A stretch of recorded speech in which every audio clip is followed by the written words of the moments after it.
Coming up on 8:17, an extra $1 billion in city tax revenues could mean new life for programs that were slashed in Mayor Adams' executive budget. That's right. The final stages of budget negotiations will get underway after the holiday weekend between the mayor and the city council. Joining us this morning is the city's budget director, Jacques, Jiha, to explain what this new revenue could mean for programs that are in jeopardy of being cut. So good morning to you. Thank you for being here this morning. Thank you. So let me begin with this discrepancy, this big discrepancy over the better than expected tax revenues, right? $3.3 billion was uncovered. Now the city council saying, well, there's this extra $1 billion. We had city council member Justin Brennan here yesterday saying, well, your office and the mayor's office doesn't really accept that there is this extra $1 billion. Do you?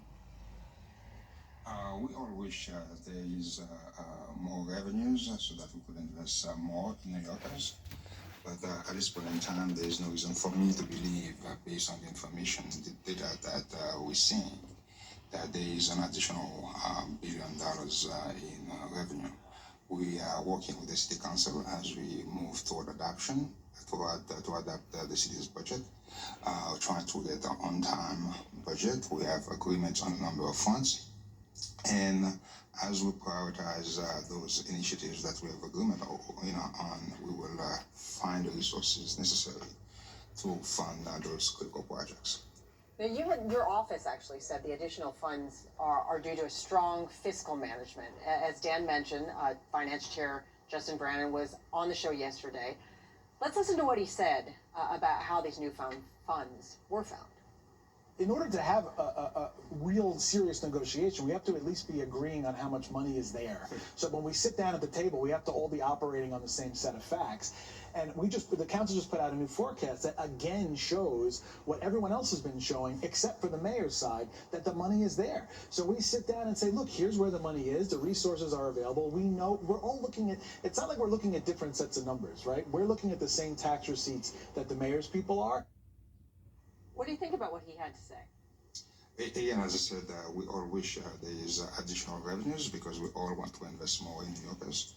But based on the information, this is his forecast, but based on the information that we have and the information that he also has, right now we're looking at a shortfall of about $200 million compared with our own forecast that we issued last month. Hopefully this is just an anomaly. This is just a one-month fluke because we have a significant increase in refunds that were issued by the state of New York. Hopefully that's all it is, and we'll come back on track again. But at this point in time, we cannot update our forecast by $1 billion because we can't get that to that $1 billion. But again, our goal is to work with the council. We have an agreement on a number of joint priorities, and as we move forward, we will try to identify the resources that are needed to basically fund those critical priorities. I guess the question here is, how is there such a discrepancy for a New Yorker who pays taxes, right? How is one part of city government saying there's an additional $1 billion and another part of city government saying no, there's not? It's not a few pennies here. This is a forecast. Again, as you can imagine, forecasts, different forecasters will have different views based on the actual information that they have at their disposal. But at this moment in time, based on the information that we have, we cannot get to that $1 billion. This is their forecast, and this is our forecast. There's always discrepancy between forecasts, but this is their view of the world, and this is our view of the world. Again, our goal is not to get cut into a debate over which forecast is right, which forecast is wrong. We have a lot of agreement as we discuss, as we negotiate the budget. We have agreement on a number of issues, on a number of initiatives. Our goal is to identify the resources that will be needed to fund those initiatives. You talked about prioritizing programs. How are you going to decide which programs are going to be restored? Well, we are working with the City Council, and they have certain key priorities from their perspective, things that they believe should be funded.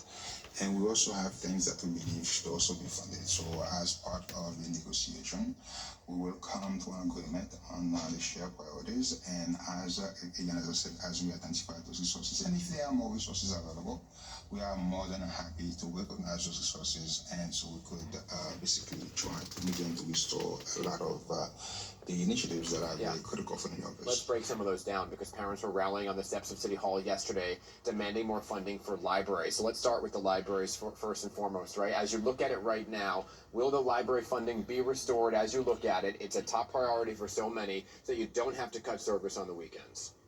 Our goal is basically to work with the council, again, as I said, to look at those critical priorities, and library is one of them. And as we move closer to adoption, we will make a decision one way or another on how much of the library needs to be funded. And but hopefully we'll identify the resources that needed and to restore the costs to the libraries. Yeah, what about early childhood, especially pre-K and 3K?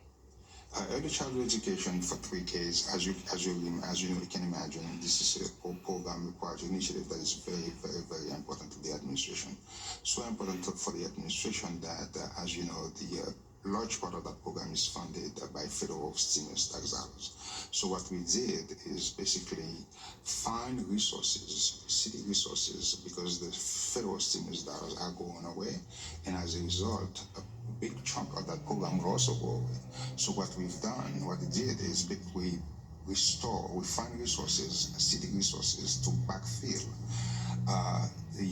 many of the federal tax dollars that are expiring to make sure that the program continue.